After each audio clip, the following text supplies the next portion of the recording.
Hello, hello, hello, everyone. This is DeVannonHubert of the Sex, Drugs, and Jesus podcast.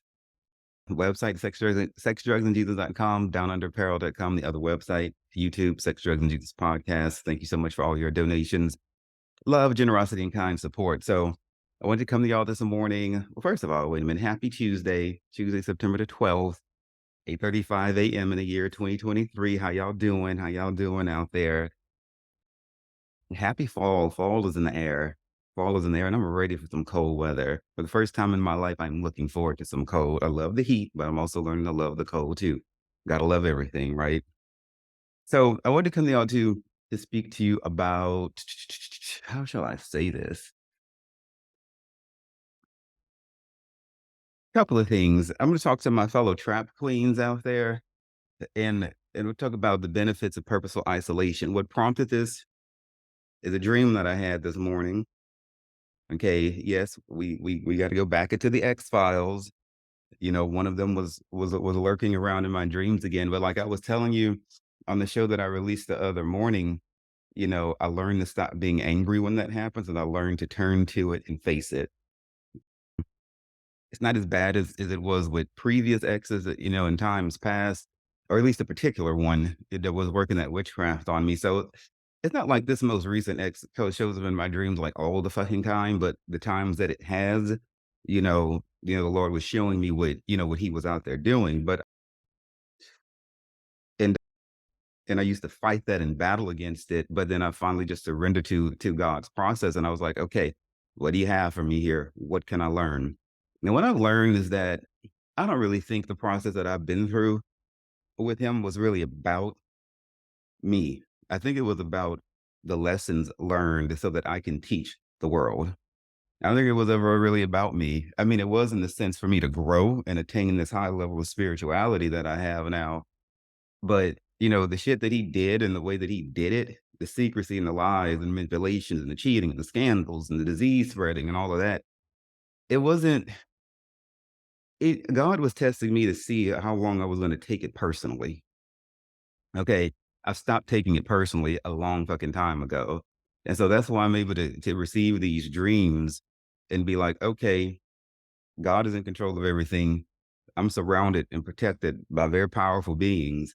If they're letting this get through, then it's for some sort of useful purpose.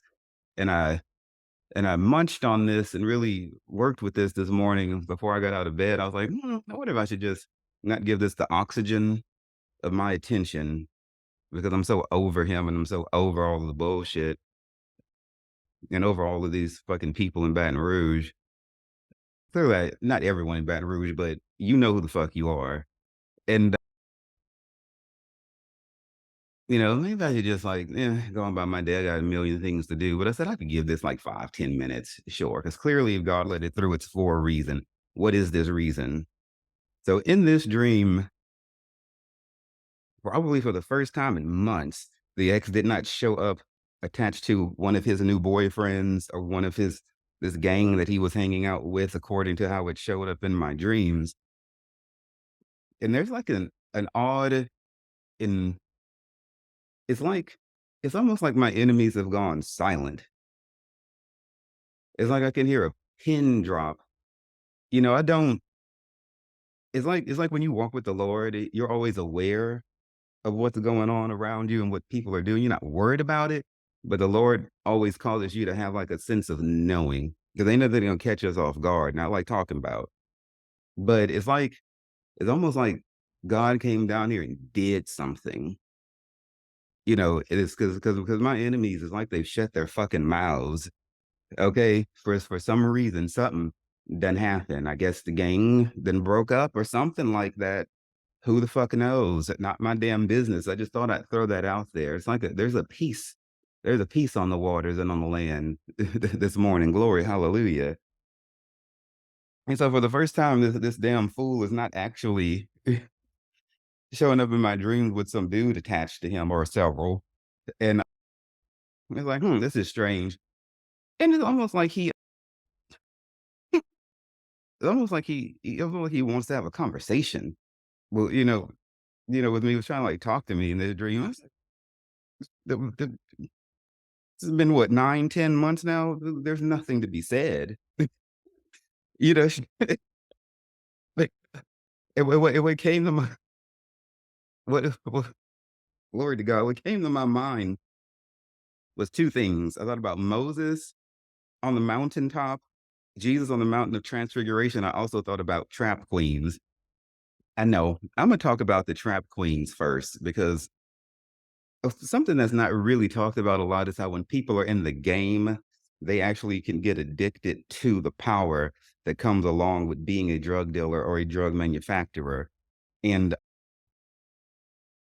I have such a plethora of experiences in my background that I can reach a lot of different people in this world.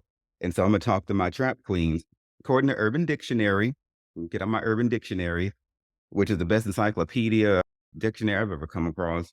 The trap queen, for those of you who don't know, a successful, experienced female drug dealer, not some random narcissistic girl off the street who can't even tell you what an 8 ball is or how to move it. And it has nothing to do with her taste in music or loyalty to friends and family. Hoes these days be using words they have no idea where they came from. Example, Sharonda from across the street is a trap queen. She been hustling out there for years. Anything you need, she got it. Definition 2, trap queen, a bum ass female, the baddest female. She is loyal to her friends, lives for her family, and gives no fucks to bitter, petty bitches. She also enjoys listening to trap music. Back in the day when I was a drug dealing badass bitch trap queen, I definitely was all up into me some trap music. This came to my mind. I wanted to point this out, my fellow trap queens out there. We got to let that addiction to the game go. See how I'm taking these lessons from the Lord, letting the negative energy from the ex get through into my dreams. I didn't take it personally. I wasn't all mad. I'm quite frankly bored by it at this point. It's so like predictable, you know, because all of this is in the Bible. Wicked people gonna do wickedly, and that's just the way it goes. So I'm over the shit. I thought about this line from this song called Walking Away, which is going to be on my Ascension playlist that I'm working on. And he says in there, you got all you wanted, but you can't help but think of me. Okay. You know, we let these people go. They wanted to walk away to go do whatever with whomever. So fine, go do that. Why are they mind still on us? You got what you wanted. Okay. And so trap queens, we gotta let that hold on power because we had that hold on power, but really that power had its hold on us. We had a hold on power over other people, but really that power had a hold on us first. You can't give away what you don't have. Okay. I thought about it because, you know, the this is the lesson to Trap Queen. What prompted me to get on that train of thinking was that, you know, the ex, you know, still owed me like that $950 and some change from the episode ago, several episodes ago. He stopped paying it in March, walked the fuck off, didn't say goodbye, apologize or nothing, just broke an obligation, went and took that money and gave it to his hoes. And so at first I was disrespected. It is disrespectful, but I had to stop taking it personally. God is going to test you in this life to see how much you really are dedicated to Him. You're going to have to get over yourself completely and let that ego die. And you're going to have to come to a point where you truly prefer the Lord above your chief joy. Do you really love the Lord as much as you think you do? Above money, above sex, above promotions at work, above your children, above family, above getting in shape, above eating food. Do you really love God above every fucking thing? And I mean above every fucking thing. These trials and tribulations come to test you to reveal what's really inside of you. And you may be surprised to find out what's actually lurking inside of you and your ego and shit. Not to mention, we're not really, you know, then you might find, you know, I think about physical diseases, you know, sexually transmitted diseases, spiritually transmitted diseases lurking inside of you too now. He that has an ear, let him hear. Some of y'all got some problems, but the Lord is going to try you to see what's really fucking up inside of you. It took all my strength not to pick that phone up and to go back to them old drug dealer days. There's ways to get fucking money out of people without killing them. Okay.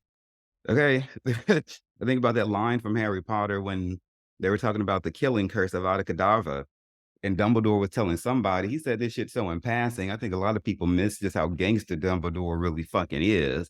He said there's other ways to kill people without the use of the Avada Kedavra, you know. He was like, "We don't have to reduce ourselves to such barbarian, ruffian methods." Okay? It took all my strength, all my fucking strength. Did not pick that phone up and make certain calls to certain people. It's not a joke when I tell y'all back in the day that I used to hang out with like hired assassins and shit like that that would kill people for $1,000. Didn't matter. They wouldn't research the contract as long as you had $1,000. They said you must have done something to piss somebody off because them murdering ass and men, dudes that I used to hang out with understood people love fucking money. And they were like, if somebody's willing to come off of $1,000 to pay them, good enough. Because they was anybody gonna spend that money for no damn reason, according to them. Some hitmen would research the hit. No, FBI and DA don't hang out with these people no more. And so, and so but I had to let that ego go. I had to let that trap queen fully die. She was still in there somewhere before they even thought to come to my head. Old school street level retaliation against the ex for walking off, as we would say, with my fucking money. Bitch, people have died for less than the game. People have died for less than the game, but I'm not in the game anymore. And so I had to that shit was still within me, and God had to get it up out of me. Back in the day when I owed people fucking money and they came looking for me when I did finally show up to pay it, bitch, I had to show up with interest. You can't just show up in the game if you owe people like drug dealer to drug dealer, drug dealer to supplier, supplier to manufacturer. You can't show up with what you owe. You got to add interest to it, or they'd have killed you for that too. And so the shit is real, but I don't live in that world anymore. It's interesting how we can be out of some shit, and yet the energy and the spirit of it still tends to linger and follow us. So I had to let that shit go. I didn't retaliate. I passed the test. And I just had to say, you know what? Take your money perish with you, along with the house and every fucking thing else, whatever else, whatever, just fucking take it all and just go. And so, and I had to cry before the Lord before that. I wanted to pout like a child, like, God damn it, shit. But I had to fucking grow up and mature and get that shit up out of me because you just can't do that. We can't just go getting evil with people and getting even with people. We have to let shit go. The Bible talks about how it is an honor to overlook a fault.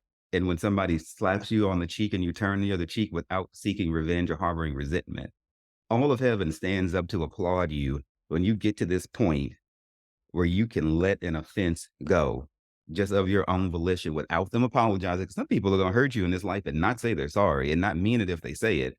Some people will steal from you and rob from you. The Lord Jesus told us this would happen. Be thankful you're not the one doing this evil shit. You're on the right side of history when you're the one getting trampled underfoot by these hateful ass people.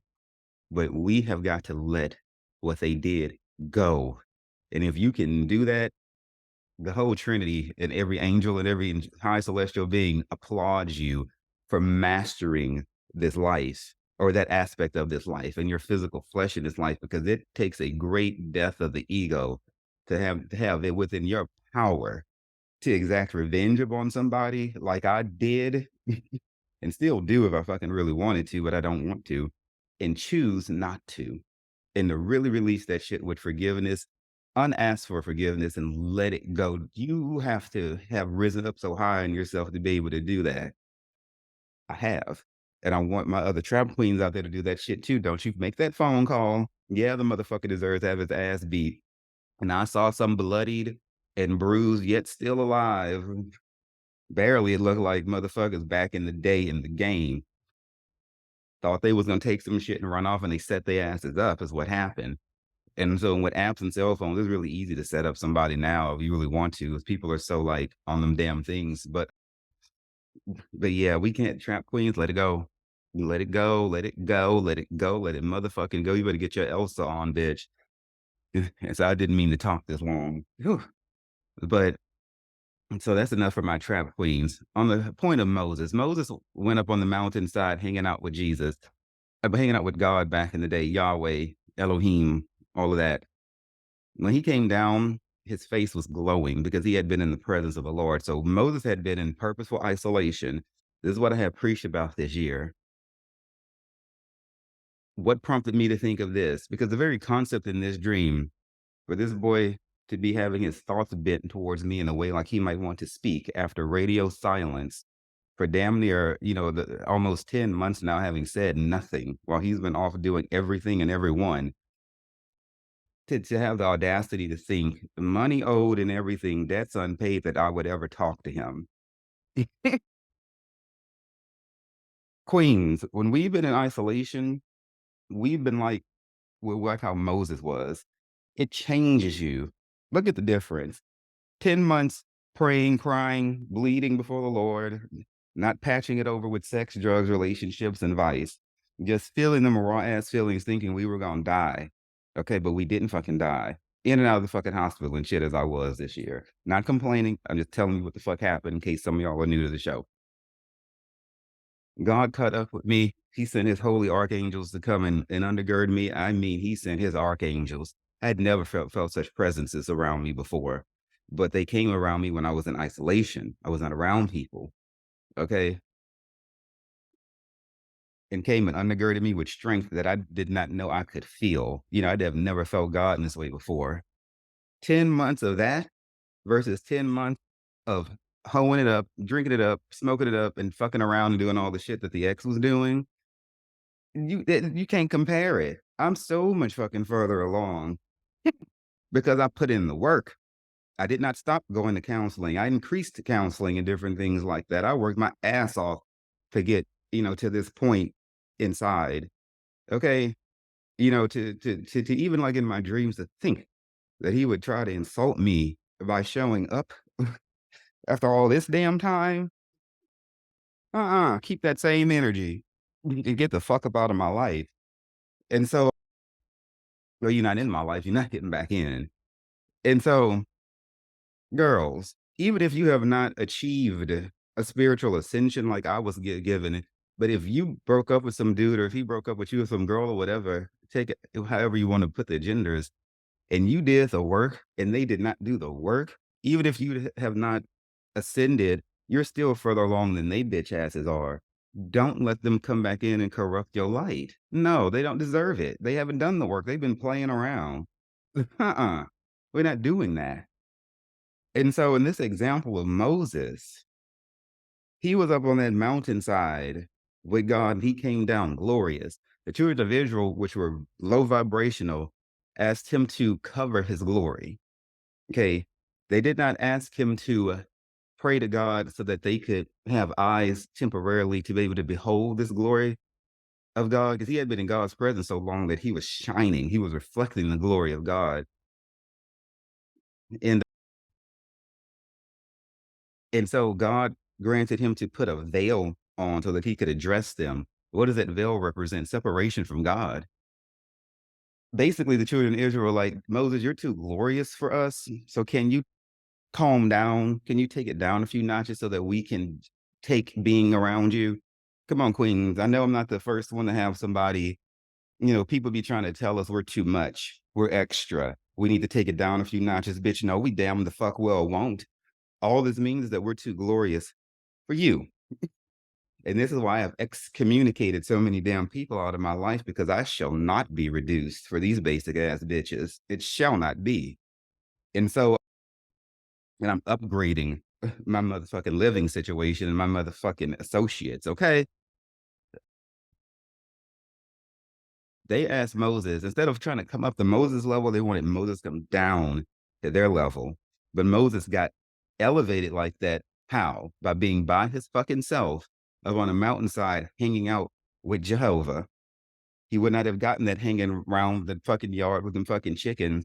Let them chickens cluck, fuck. I hate to use that word, but it rhymed right then. Let them pluck and fucking play house to play them damn low vibrational ass games they want to play. But we, my queens, will not be distracted by that basic ass bullshit. There's more to life than sex, relationships, and drugs, VIP treatment rooms, and first class flights, and anything that you can desire. And I love a lot of those things that I just mentioned, but I prefer God first.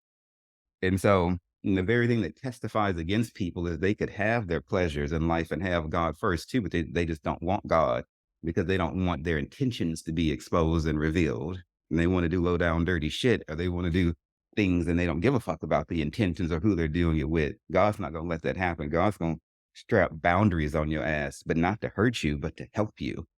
And if you can't understand the benefit of boundaries, you lost and dead while you yet live. And so, and so I thought about that. Those of us who have done the hard work have been in isolation. Okay. You gained a lot, and don't take it for granted. Don't let anybody come and trample that underfoot. You are light years away and separated from people who could not stop being around people. And if anybody is willing to take significant amount of time to get to themselves and to get with the Lord, He will come and meet you there. Okay, because it's the way. It's a law. You take the time to dedicate time to God, He's gonna hit you back with that. You reap what you sow. I'm just gonna put that there. And I thought about Jesus on the Mountain of Transfiguration when Moses, the same Moses, and I think it was fuck. I think it was Elijah appeared in spirit form to strengthen Jesus on the Mountain of Transfiguration. When did this happen? When he was alone. Jesus had a tendency to get away from people anyway, because Jesus understood the benefits of purposeful isolation. And he would usually be alone with his disciples. He only took 2 disciples, I think John and maybe Peter, and he left the other disciples, and then even those 2, he left and went even further. And that is where Moses and I believe it was Elijah appeared to him, and they say ministered unto him. You get special access to the Holy Ghost, okay, when you put God first and you're willing to put people away for a while. Not whether it's a day or a year or a month, I don't know. It depends on what's going on with you and how bad you want it. How bad do you really want God? Can you put your damn best friends and your lovers on hold for a moment? Or do you have to have them in your family too? I thank God I am not addicted to people. And so, but they're great benefits. I mean, that's a powerful thing that happened to Jesus, but it happened alone. There's a powerful thing that happened to Moses, but it happened when he was alone. Okay. But are we ever really alone? Nope.